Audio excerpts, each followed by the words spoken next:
Hello guys, Sobriety Dave.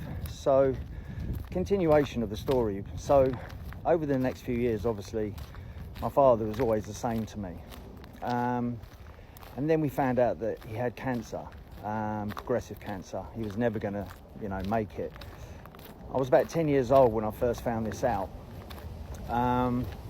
So my mum, because obviously she was running the pub on her own, my father was dying of cancer, he was at home, not being able to do anything. And then obviously my mum had to look after me as well. So she decided to send me to a boarding school. We went to visit this boarding school. My father did actually come with us.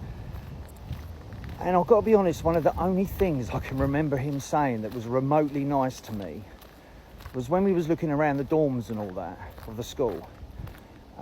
He turned to me and said, "Son, I don't want you to go. I want you to stay at home with me." Probably the nicest thing he ever said. So anyway, a couple of more months went past. My father ended up having a stroke. He was bedbound, paralysed, obviously still dying of cancer. And then I remember coming home one day after being out with my friends all day, and I see my dad getting stretchered into an ambulance, and that was the last I saw of him. He died on the way to hospital. That was on the Friday.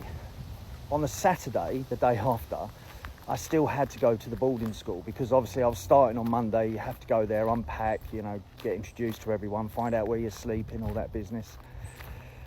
So obviously I'm trying to deal with the fact I've lost my father. Didn't grieve, didn't cry.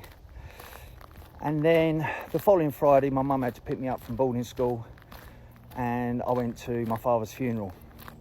And then on the Sunday, which was 2 days after seeing my father cremated, I then had to go back to boarding school.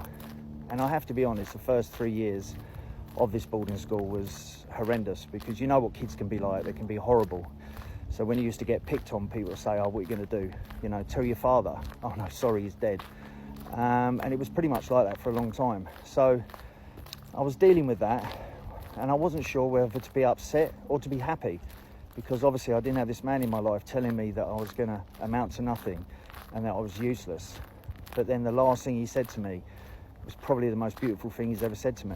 So, little snippets, have a best day, make memories, and I'll catch you all soon.